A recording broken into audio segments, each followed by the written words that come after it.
I had mentioned in my last couple of videos that we were going to be talking about some archaeological finds in the state of Florida. I've chosen this particular image, this angle looking at Florida, because it shows that the state, as it sits now, at one time had a lot more landmass. The seas were lower.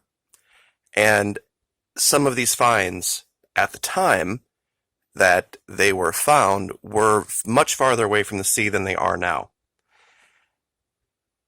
Near a place called Windover in Florida by Titusville, Cape Canaveral, that region, in 1982 they accidentally unearthed a graveyard about 7,000 years old.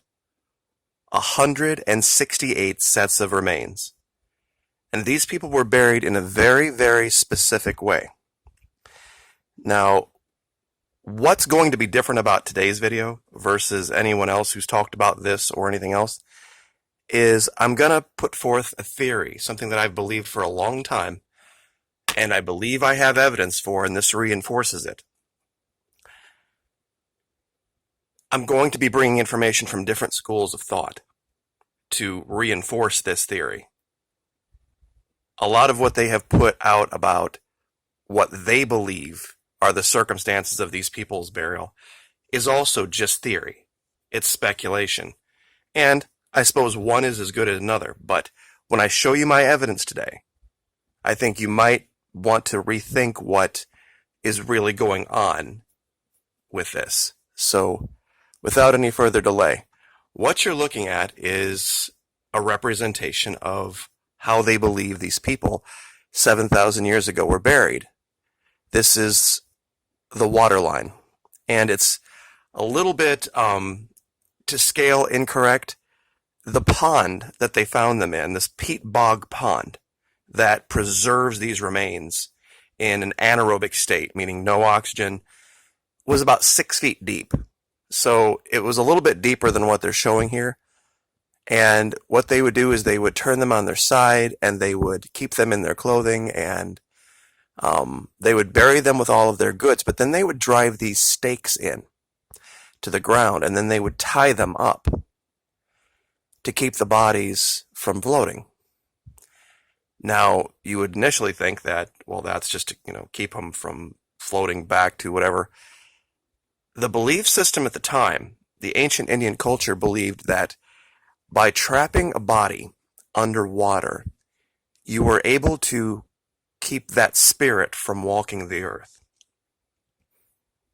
It was a way to keep the spirit of that person with that body. Now, that's a very strange, and I'll show you the wiki for that in a minute, thing to do to someone that you would love. Especially if you were of a culture that had a belief in some type of a spiritual belief system that these people did. The natives of North America. Now, here's where my theory is probably going to blow a lot of minds, and people are going to start going, that's it, he's gone off the edge. Let's go back to this.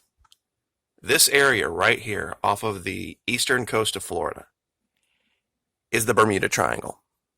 Many, many, many ships, planes have gone missing without a trace. 3 very specific ones, the Cyclops, the Proteus, and the Nereus, all named after water deities, virtually the exact same kind of ship, all disappeared in the same region, and not even a life preserver was found. Now, here's my theory on what these people are that they have found buried this way in Florida. It's my personal belief that there is some type of an event going on off the coast, east coast of Florida, that causes a hiccup in time, and these ships literally sailed into the past. Now, before you go tuning out the video, let me show you why I think that. Unlike what the media would have you believe,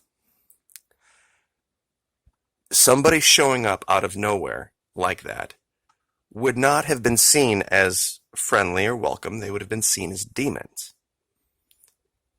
That's a lot how we describe things that we don't understand.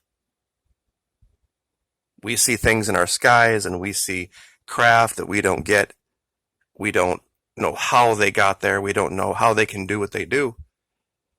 And we live in somewhat modern culture, but even as early as 100 years ago, they would have been seen as some type of a demonic sky entity. I truly believe that what you're seeing with these people is the descendants of a mixture of native cultures from the time and those modern folks who went back and found themselves stuck in the past, having to adapt to that culture. Now, why do I say that? Let's go to the Windover Wiki real quick. There's something that I need to tell you guys that's going to make this a lot more palatable. Artifacts. Let me see here if I can find this. Many artifacts that were deposited with the bodies were also preserved. Archaeologists at this site were able to recover a total of 86 pieces of fabric from 37 graves. These included 7 different textile weaves, which appeared to have been used for clothing, bags, matting, blankets, and ponchos. Now, that seems like an incredibly hard thing to jive with the culture of the time. 7 different separate textile weaves. Could we possibly be seeing remnants of cloth from uniforms that were worn aboard those Navy ships that were handed out over time? And as far as the water burials go, at Windover, stakes were driven into the peat through fabrics wrapped around the body. Similar stakes were found associated with burials at Bay West, Republic Grove, and Manasota Key offshore. The stakes may have been used to help hold the bodies underwater. There were also burials, although not in peat, in the sinkhole at Warm Mineral Springs, dating as much as 12,000 years ago. Robin Brown notes in connection with these underwater burials that many Native American groups have a tradition that spirits of the dead are blocked by water. So that's where, the basis is for this. Now, I flashed by this picture earlier.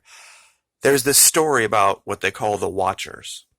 This story of there being people amongst us that are not of us, for lack of a better way to describe that.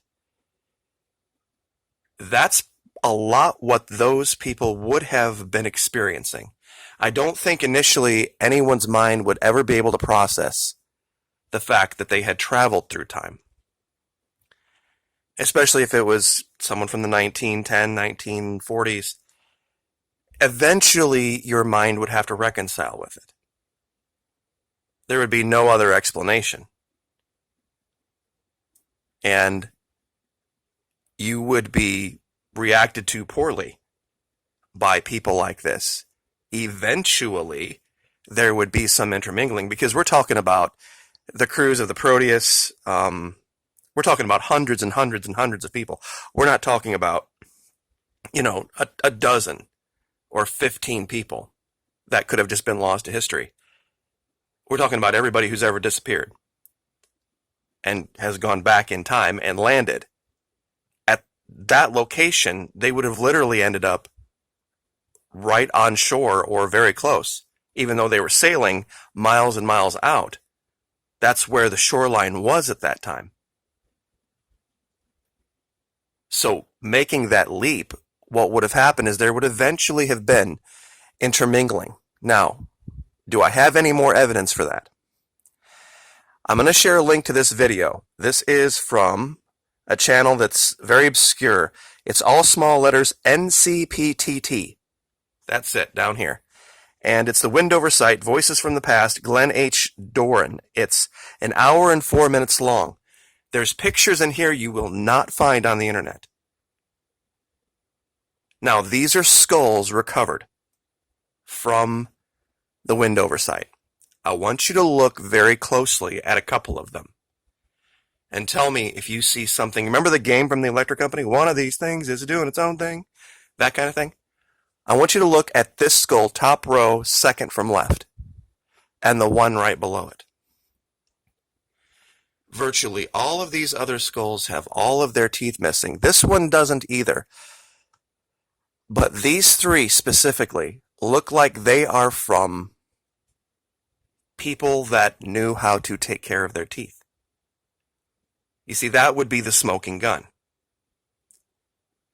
Because back then, 12,000 years ago, they didn't have the problem with the sugars that we have with cavities, but they used their teeth to grind things down a lot, and a lot of ancient skulls have evidence of this in the teeth. But when we look at these skulls, we see a full mouth of teeth and almost perfectly aligned.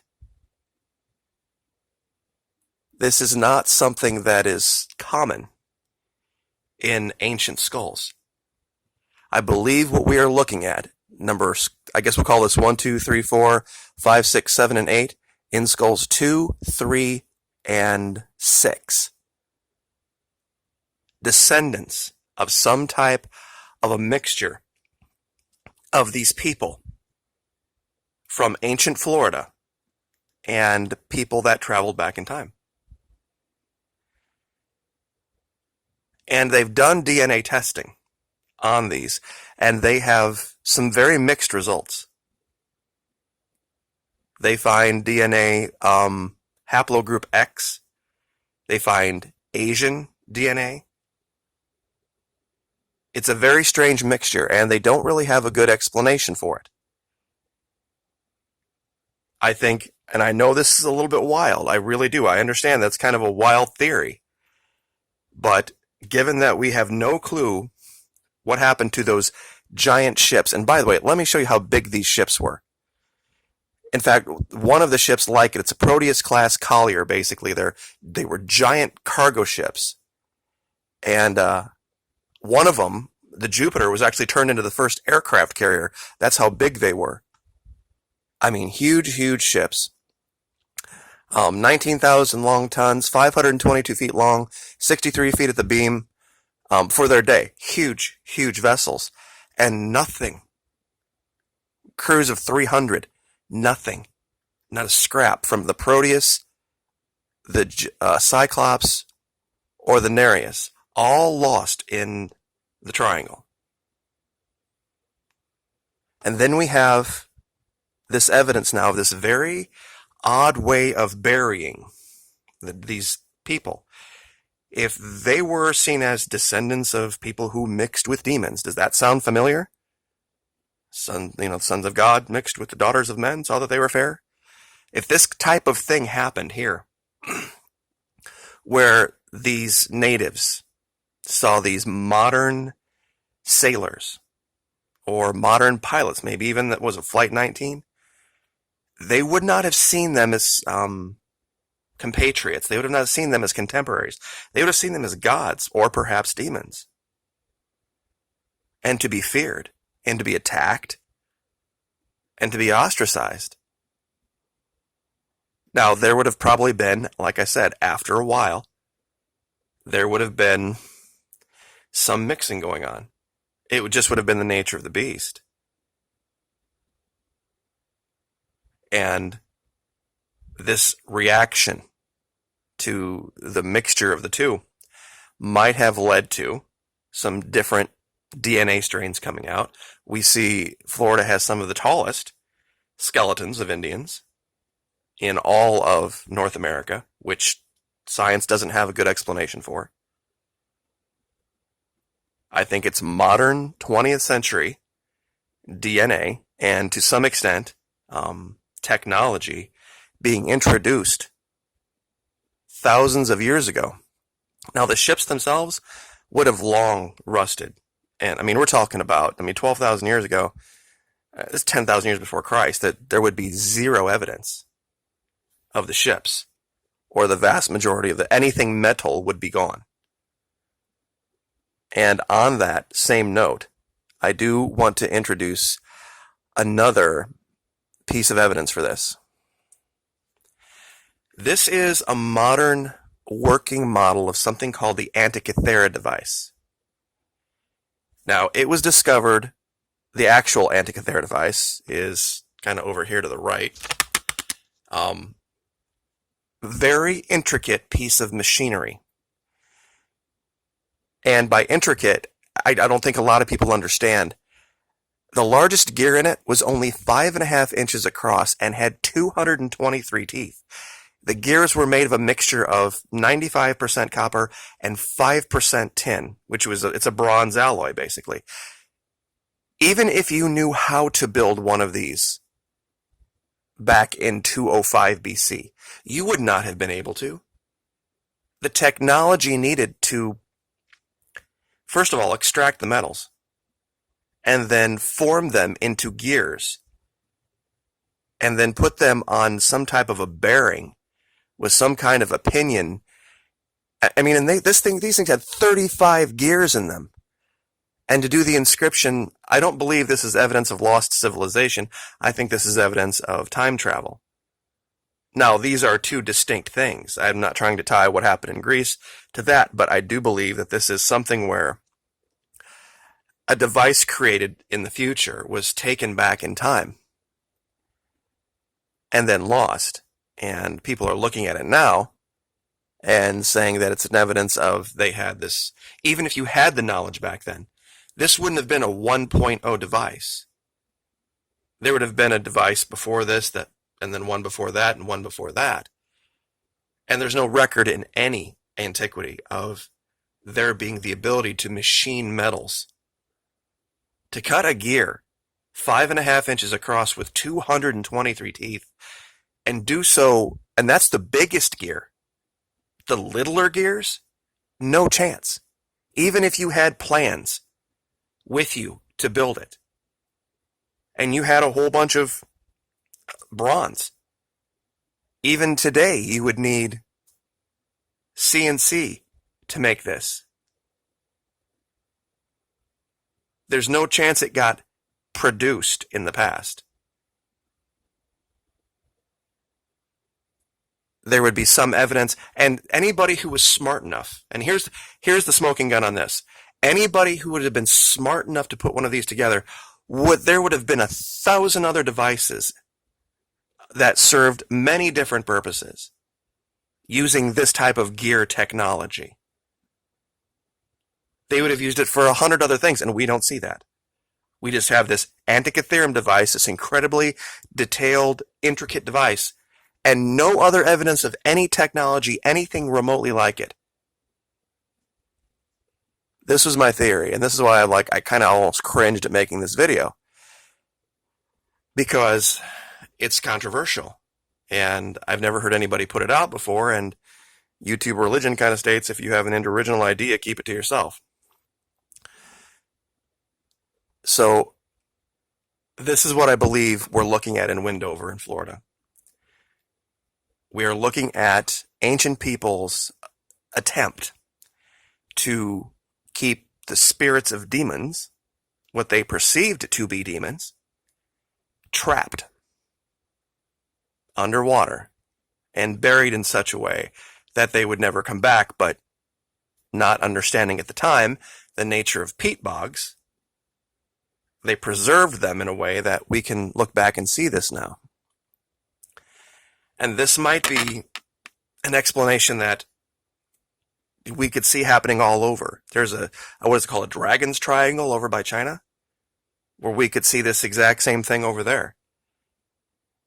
People in modern times getting caught up in these weird convolutions in time and going back and mucking with the DNA and mucking with historical record in a way that causes this kind of confusion. I can't think of any other good explanation for this. Why you would take someone that you loved and submerge them and then trap them submerged underwater.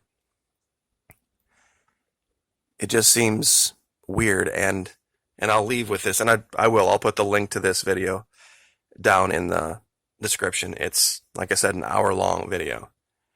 And like I said, there's all sorts of imagery through here that they talk about this.